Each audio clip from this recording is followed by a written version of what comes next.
Okay, my dear student, today I am here to tell about the first chapter of class 9th.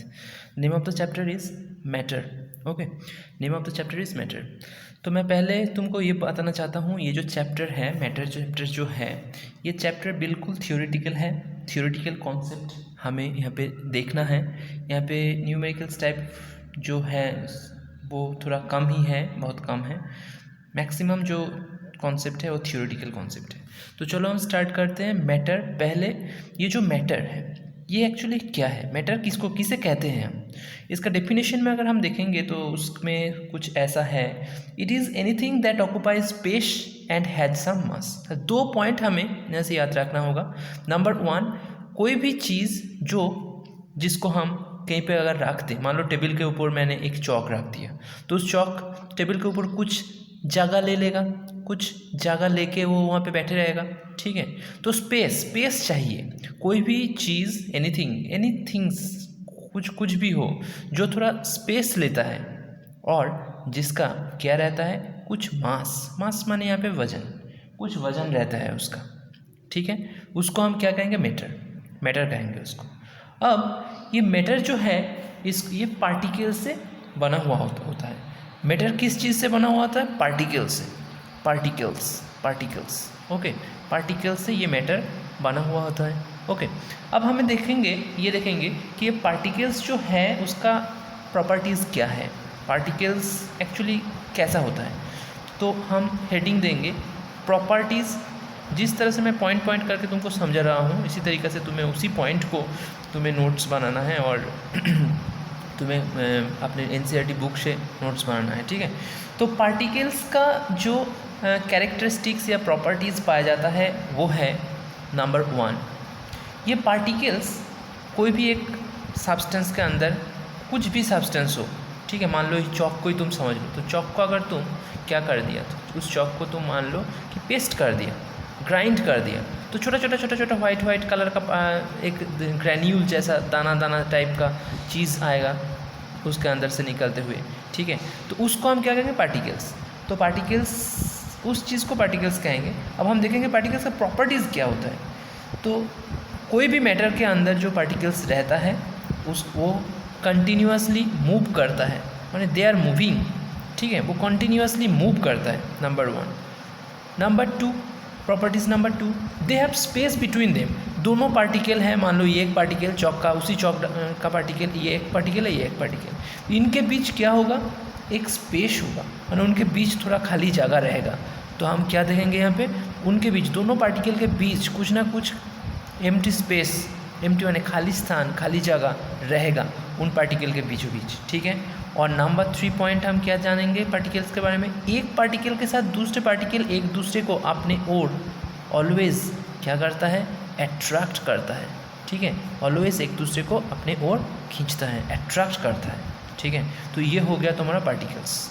अब हम देखेंगे matter का states of matter. Matter का states हम जानते हैं, हमारे सिलेबस में जो है उसमें मैटर का 3 स्टेट के बारे में बताया गया है. 3 स्टेट के बारे में बताया गया है. ठीक है, देख लेते हैं क्या क्या. नंबर 1, तुम इसका नाम तो सुना ही होगा. नंबर 1 है सॉलिड, नंबर 2 है लिक्विड, और नंबर 3 है गैस. ठीक है, अब हम देखेंगे इस सॉलिड, लिक्विड, गैस ये एक्चुअली क्या होता है, इसका प्रॉपर्टीज़ कैसा होता है, इसके बारे में हमें जानना है. सॉलिड कोई भी चीज़ जो हार्ड होता है, रिजिड होता है.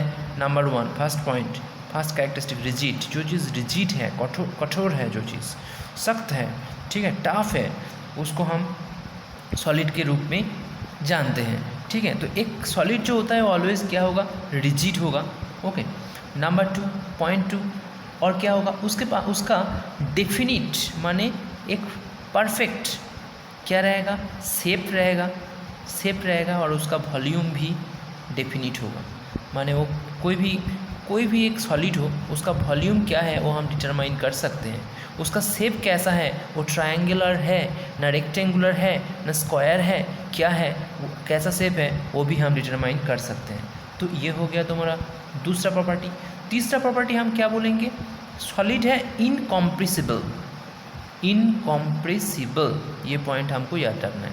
जिस चीज़ को हम कॉम्प्रेस नहीं कर सकते, जैसे एक एग्जांपल मैं तुमको देता हूँ, जैसे सिलेंडर के अंदर बहुत सारा गैस को प्रेशर देके माने कॉम्प्रेस्ड करके हम उस सिलेंडर के अंदर बहुत सारा गैस को डाल सकते हैं। जैसे सिलेंडर होता है, तुमने अपने घर में भी देखा होगा, जो सिलेंडर उसके अंदर जो गैस रहता है वो कॉम्प्रेस्ड करके रख सकते हो। तो गैस जो होता है वो कॉम्प्रेसिबल होता है, लेकिन एक सॉलिड को हम कॉम्प्रेस नहीं कर सकते, इसीलिए सॉलिड को बोलते हैं इनकॉम्प्रेसिबल। ठीक है। नंबर 4, पॉइंट 4 में हम देखेंगे काइनेटिक एनर्जी। काइनेटिक एनर्जी कैसा है? एक सॉलिड का जो काइनेटिक एनर्जी होता है पार्टिकल्स के बीच, kinetic energy is very less क्यों होता है? क्योंकि सॉलिड का जो पार्टिकल एक दूसरे के साथ बहुत ही टाइटली हेल्ड टुगेदर, माने एक दूसरे के साथ बहुत ही चिपक के रहता है वो। ठीक है, टाइटली हेल्ड टुगेदर। तो जो टाइटली हेल्ड टुगेदर है वो एक दूसरे को चिपक के रहता है, उसके अंदर काइनेटिक एनर्जी का अमाउंट भी बहुत कम होगा सॉलिड के अंदर। और 5th पॉइंट क्या बोलेंगे हम? डू नॉट फ्लो, क्योंकि ये फ्लो नहीं हो सकता। लिक्विड जो चीज़ होता है, अगर हम कोई लिक्विड को, पानी को, लिक्विड मीन्स वाटर को हम फर्श में थोड़ा बॉटल से फर्श में गिरा दिया तो क्या होगा? वो देखेंगे कि एक सामने की तरफ किसी जिस तरफ थोड़ा प्लेस थोड़ा लोअर पोर्शन है, उस लोअर पोर्शन की तरफ वो चलता रहेगा। उसको बोलते हैं कि वो धीरे धीरे फ्लो हो रहा है। फ्लो ओवरफ्लोन हो जाता है, हम बोलते हैं। जैसे कि टैंक में अगर पानी ज़्यादा हो जाता है तब बोलते हैं कि टैंक ओवरफ्लो हो रहा है। ठीक है, तो ऐसा तो सॉलिड कभी फ्लो नहीं हो सकता है, सॉलिड को हम फ्लो नहीं कर सकते। हो गया ये सॉलिड का। अब हम देखेंगे लिक्विड। ठीक है, लिक्विड का क्या क्या कैरेक्टरिस्टिक्स है?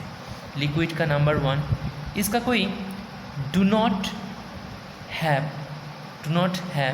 Definite shape. इसका कोई डेफिनिट शेप नहीं है। मान लो एक बोतल के अंदर पानी मैंने डाल दिया, लिक्विड तो वाटर होता है, पानी, एक एग्जांपल ले लो।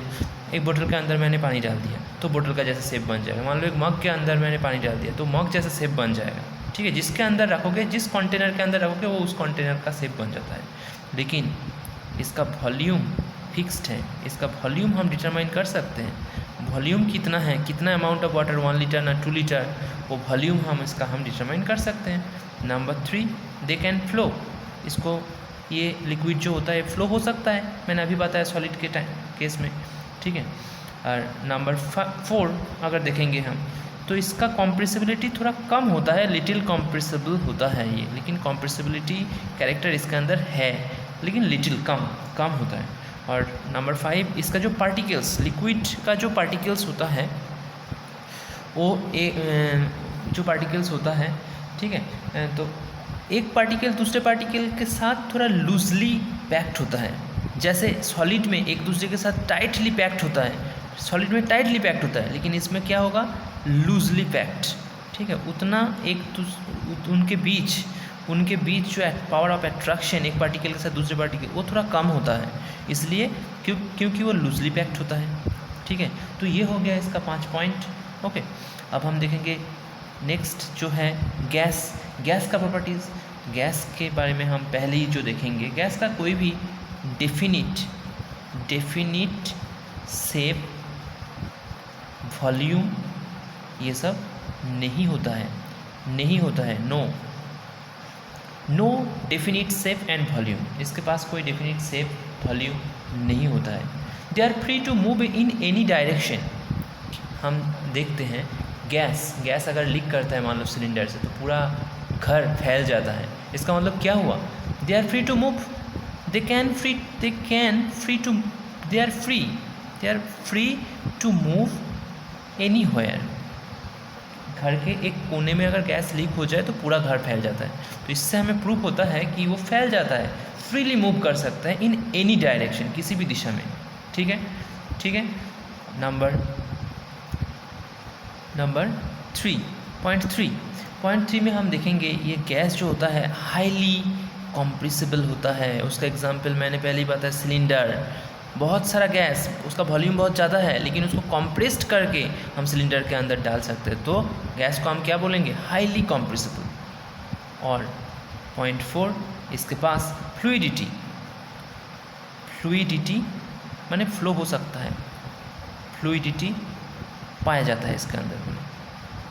It has fluidity. ओके, तो ये हो गया तुम्हारा मैटर का 3 स्टेट, उसका प्रॉपर्टीज़। ओके, नेक्स्ट पार्ट में हम तुमको और भी बताएंगे इस चैप्टर में जो है, ठीक है।